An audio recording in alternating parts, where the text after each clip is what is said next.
we can use our creativity to transcend our own limiting contradictions and transform our mindsets. Expanding possibilities, the mindset zone. I'm your host, Anna Melikian. I'm here to support you, increase your impact while preventing burnout. The Mindset Zone is a place to pause, increase your self-awareness, and embrace the experimentation mindset. Find more resources, including information about the Mindset Zone book and audiobook at mindset.zone. Yes, instead of .com is .zone. Today's episode is the last rebroadcast to celebrate the 10 years anniversary of the Mindset Zone. It's all about change and how philosophical ideas can help us expand what's possible. Enjoy. Hi, Anna Melikian here. And if you listen regularly to this podcast, you may have noticed that I'm fascinated by change. And change has been the focus of my professional life from the beginning. When I started as a psychotherapist, I was helping people overcome problems in ways that change how they live their lives. Afterwards, as a life coach, I focused on supporting people to reach their goals and their potential. And this also implies change. And now, as a business coach, I assist service professionals to change their mindsets to become more impactful change makers. Yet, once in a while, I still have friends who ask me, do people really change? And this question is not really new. If you think back in time, like really back in time, back to ancient Greece, to the many philosophers there, they were also wondering about this. And they even went further, they questioned change in general. In fact, there was a group of philosophers who argued that nothing, absolutely nothing really changed. They said that what we perceive as change is merely an illusion of our senses. In fact, in the 5th century BC, a philosopher by the name of Parmenides argued that nothing can become anything other than it is. And it's a total contradiction of what we perceive. It's really a paradox. Yet the logic behind it is very solid and really mind-boggling. And we have to recognize that Parmenides' ideas had a big impact on philosophy and even in the development of science. For me, this idea that nothing changes is very, very counterintuitive. And I have the tendency to think that it will be also counterintuitive to other people too. Yet, when I think about expressions that people often say, oh, he is what he is, oh, he was born like that. People don't really change. It runs in the family. It's in their genes. Maybe the question of do people really change? Maybe this question is asked so often because for some people, that's what their intuition or experiences tells them. Again, going back to ancient Greece, again to the 5th century BC, we can find there another group of philosophers who argue the opposite. These philosophers argue that everything flows. Everything is always changing. The most well-known of these philosophers is Heraclitus. And even if you don't know his name, probably you are familiar with one of the quotes that we believe that is said.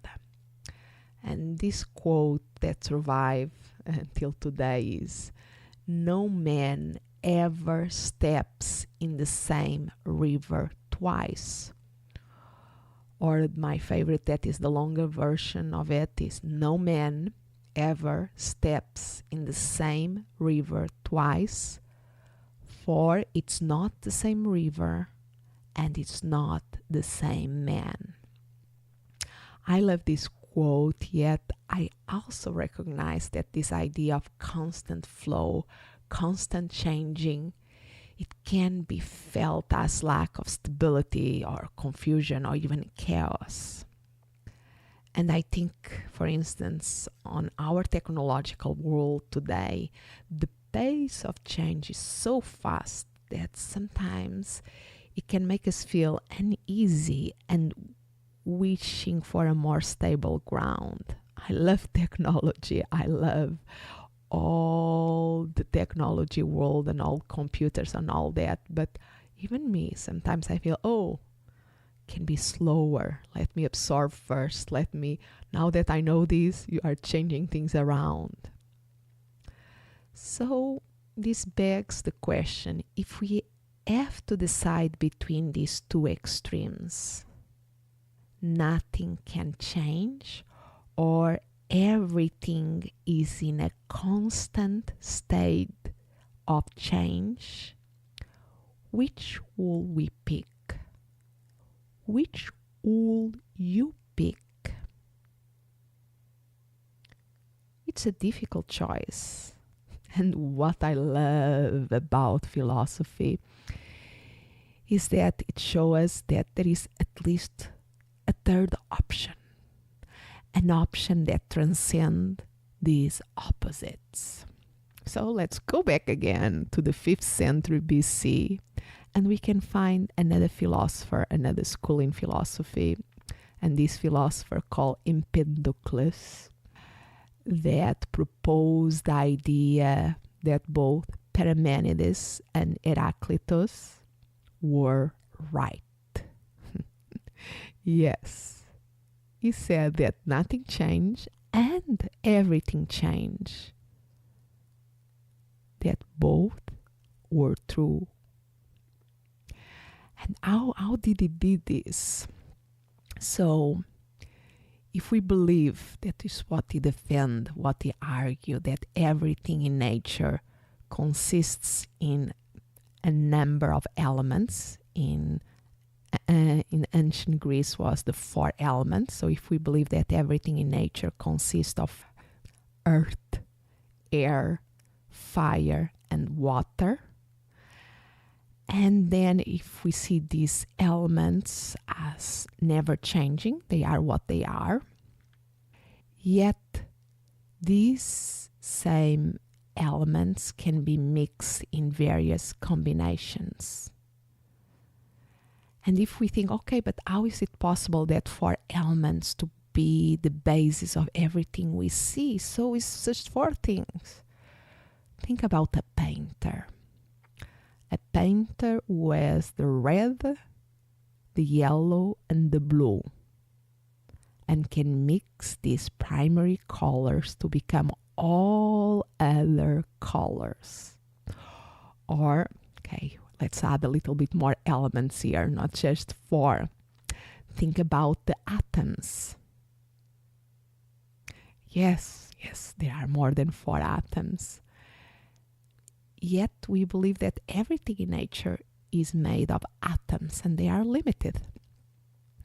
So this makes me love the philosophers and thought leaders who help us transcending opposites.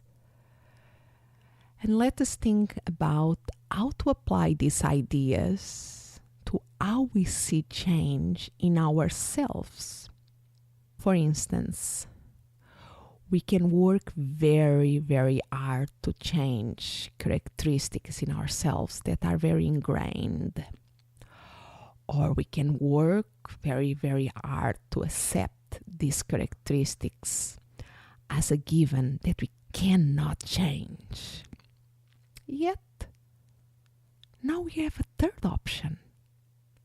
Inspired in these philosophies, why not use our energy to mix and match these characteristics, our strengths or our weakness, but use them as elements that we have, and we can mix and match them to produce our desired outcomes.